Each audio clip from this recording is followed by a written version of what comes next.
Assalamualaikum warahmatullahi wabarakatuh.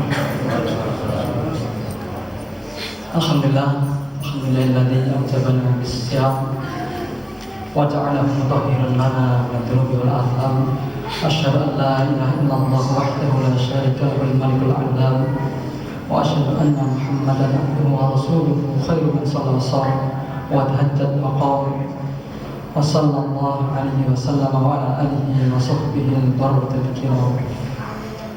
Amma ba'd. Jamaah subuh Masjid Al-Qurb yang saya hormati, suatu ketika Rasulullah pernah mengutus utusan ke sahabat Umar bin Khattab radhiyallahu anhu. Yang utusannya ini ketika sampai ke Umar, langsung manggil dan masuk ke tempatnya Umar.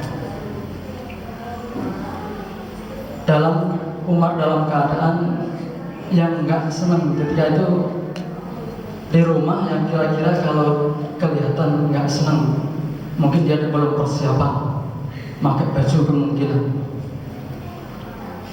Akhirnya Umar mengadu ke Rasulullah, andaikan ada ayat diturunkan yang mengajari masalah izin masuk ke rumah seseorang.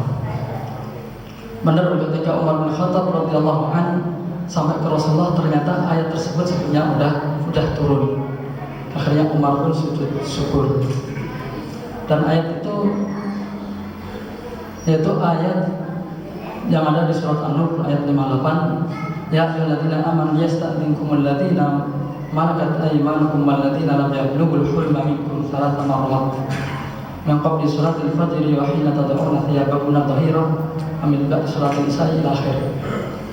Ya ayyuhalladzina amanu, wahai orang-orang yang beriman, yasta'dzinkumul ladzina malakat aymanukum, supaya mereka meminta izin kepada kamu, alladzina malakat aymanukum, yaitu para budak-budak kamu, baik laki-laki atau perempuan, walladzina lam yablughul huluma minkum, dan orang-orang atau anak-anak yang belum sampai umur balik, salatha marrat, 3 kali, min qabli salatil fajr, yaitu di waktu sebelum salat fajar. Karena umumnya ini larangan masuk ke rumah seorang, atau mungkin kalau anak masuk ke kamarnya bapaknya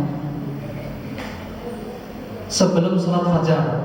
Biasanya kalau sebelum sholat subuh itu masih dalam keadaan pakai pakaian tidur, mau pindah, mau ganti ke pakaian untuk siap-siap sholat kemungkinan.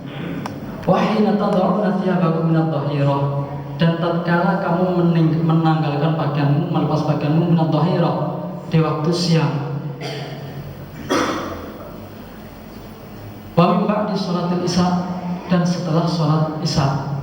Karena di waktu-waktu ketika waktu tersebut itu biasanya umumnya kita lagi ngelepas pakaian. Kalau ada yang masuk, ya secara otomatis mereka bisa melihat aurat kita. Salatu auratil lakum, itu adalah 3 aurat bagi kamu. Laisa 'alaikum 'alaihim junahun ba'dahun, dan di lain waktu itu boleh bagi anak yang belum umur balik masuk, boleh. Ayat berikutnya, wa idza balagha atfal minkum al-hulma falyasta'dinu, dan tatkala dah sampai anak-anak kamu itu al-hulma, udah sampai balik, falyasta'dinu kama sta'dana alladziina min qablihim, meminta izin sebagaimana orang dewasa yang lain meminta izin.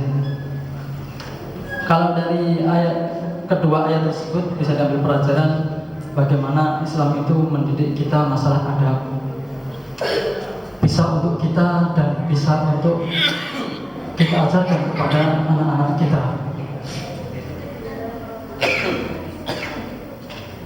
Ya, kalau kemungkinan termasuk saya sendiri, kemungkinan yang masih muda ini biasanya kalau masalah akhlak memang kurang. Kita masih banyak perlu belajar kepada yang lain. Dan ini juga untuk anak-anak kita, mendidik anak kita bagaimana dia belajar adab. Karena sesuai adab, karena adab adalah termasuk di antara tujuan Rasulullah SAW diutus. Inna ma'bu'ithtu liutammima makarimal akhlak. Karena kami diutus hanya untuk menyempurnakan akhlak. Dan akhlak ini memang sekarang termasuk perkara yang langka dan susah. Dari dulu ulama ada yang berkata, saya andaikan belajar hukum, belajar ilmu itu 20 tahun tak cukup, tapi untuk belajar akhlak nggak cukup 20 tahun. Kalau orang dulu bilang atibu qabla ta'allum, al-adab qabla ta'allum, belajar adab sebelum belajar ilmu. Itu memang susah. Dan yang kedua itu melatih kita agar ketika kita nggak gampang-gampang masuk ke rumah seseorang. Ya kalau kita mungkin udah gak dianggap orang yang gak balik, udah gak dianggap orang baliknya, tapi mungkin anak-anak kita ada yang masih kecil, kita didik mereka. Mendidik mereka bukan hanya ketika mereka udah balik, bukan. Sebelum balik pun itu udah dianjurkan untuk dididik masalah adab, bahkan masalah yang menjadi kewajiban orang-orang yang udah balik itu diajarkan kepada yang belum balik. Di antaranya masalah sholat dan masalah yang lainnya. Dan ini juga berkaitan ketika kita masuk ke rumah orang, kayak kemarin ini sebenarnya di hari Selasa pekan depan juga udah ada kita meminta izin masuk ke rumah orang lain. Sebelum kita diizinkan masuk, kita jangan masuk, kita salam dulu. Salam pun sekali andaikan gak ada jawaban, dua kali gak ada jawaban, tiga kali gak ada jawaban, ya udah kita kembali. Kalau kita yakin memang salam kita udah kedengaran dari dalam dan gak ada jawaban.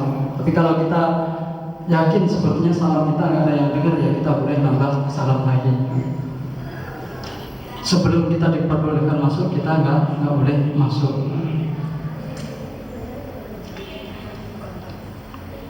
Dan ada masuk pun juga jangan kita, kalau bisa jangan langsung di depan pintu, kita di sebelah kiri atau kanannya pintu, atau jangan langsung menghadap ke depan pintu. Itu lebih menjaga privasi seseorang. Dan menurut penelitian juga banyak katanya anak-anak di bawah umur yang melakukan kadang pergaulan bebas itu katanya kebanyakan mereka itu melihat apa yang dilakukan orang dewasa yang belum layak mereka lihat. Kadang mereka tinggal di suatu kontrakan sama orang tuanya di kontrakan, dan di kontrakan itu kebanyakan mungkin penghuni kontrakan kurang menjaga privasinya. Jadi kebanyakan dia melihat, maka banyak di antara kasus-kasus pencabulan atau hubungan di bawah umur itu kebanyakan karena mereka melihat sesuatu yang gak layak dia lihat. Ini yang bisa saya sampaikan, semoga bermanfaat. Assalamualaikum warahmatullahi wabarakatuh.